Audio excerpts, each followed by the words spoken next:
Have you ever actually tried to catch the Joker right at the very beginning of the game? I decided to test it out myself by using mods, just to see what would happen. At the start, when the Joker unlocks the thugs and Batman is supposed to fight them, you can clearly see the Joker standing there, talking directly to Batman like he's part of the scene. So, I used the mod to move freely and managed to reach him, even getting right behind him while he was still there.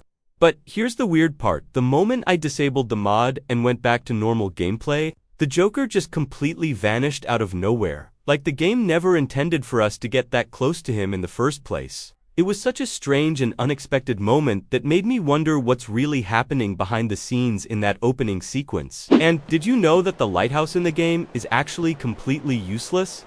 Throughout the entire story, we're never able to reach it, no matter how hard we try.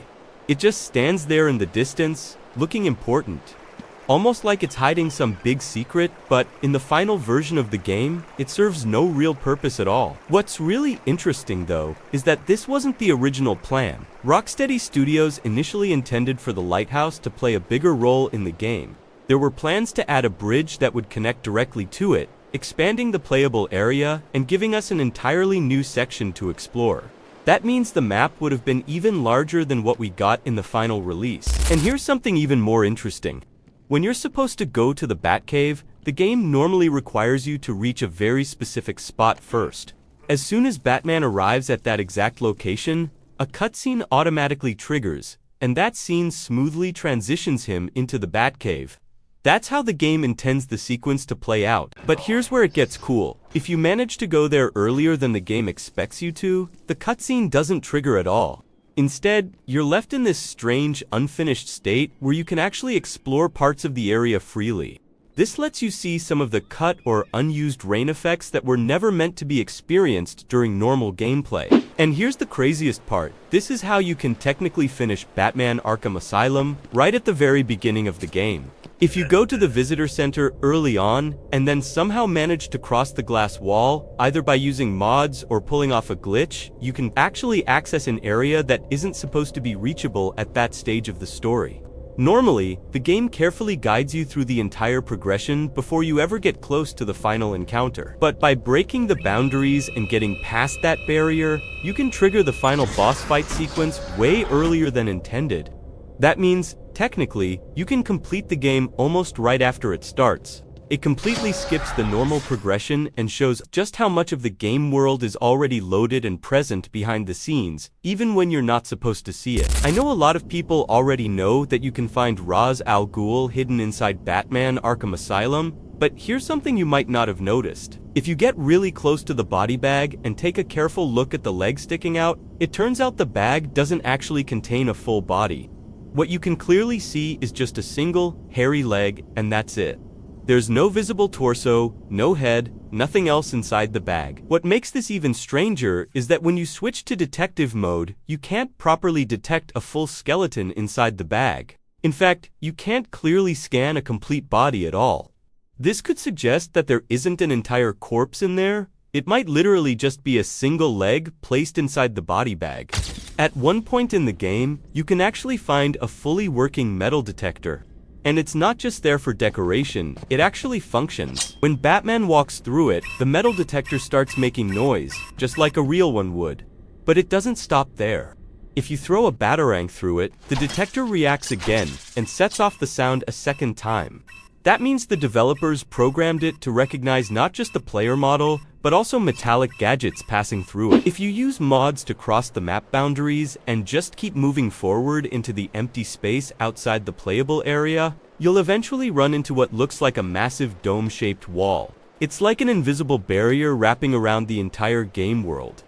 Something players were never meant to notice during normal gameplay. But if you go beyond that dome-like wall and continue exploring even further, things get really strange.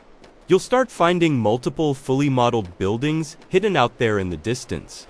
They're not part of any mission. There's no way to access them legitimately, and the game never explains their existence. It almost feels like a developer mistake, like something that was forgotten and accidentally left outside the map. When you're searching for James Gordon, you eventually run into Harley Quinn.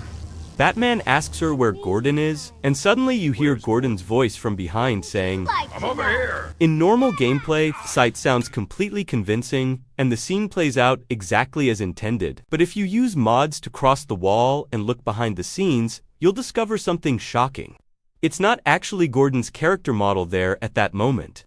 Instead, it turns out to be another hidden model of Harley Quinn positioned out of sight. The voice line makes you think Gordon is physically present, but visually, the game is using a completely different character model behind the wall. I know a lot of you guys absolutely love the original Batsuit from Batman: Arkham Asylum, and honestly, it's become iconic at this point. But what if I told you that this wasn't actually the developer's first idea for Batman's look? Early concept images showed that the original suit design looked very different from what we got in the final game.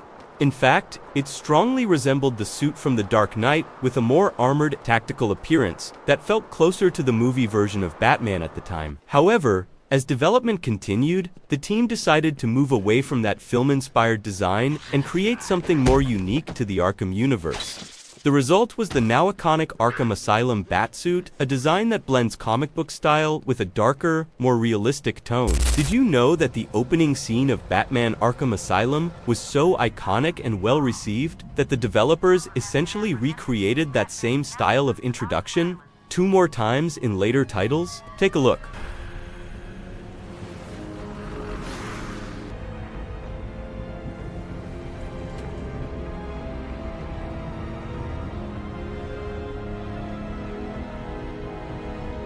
Here's the detail about Batman Arkham Asylum that I personally love the most.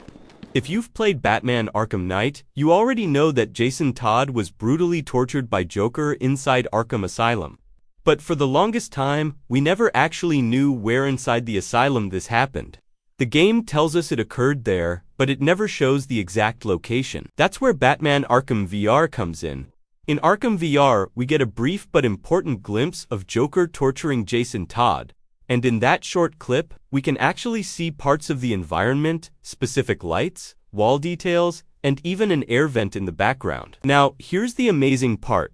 If you go back to Arkham Asylum and carefully compare those details, the lighting setup, and the position of the air vent, you can actually match them to a specific room inside the asylum. By lining up those environmental clues, we can pinpoint the exact location where Jason was held and tortured. It's such a small environmental detail, but it connects multiple Arkham games together in a way that feels intentional and incredibly well thought out. Discovering that connection makes the world feel more real, like everything truly happened in the same physical space. And honestly, it's details like this that make replaying the Arkham series so rewarding. Make sure to let me know down in the comments what you guys think about all of this. I'd really love to hear your thoughts, theories, and any hidden details you might have discovered yourselves.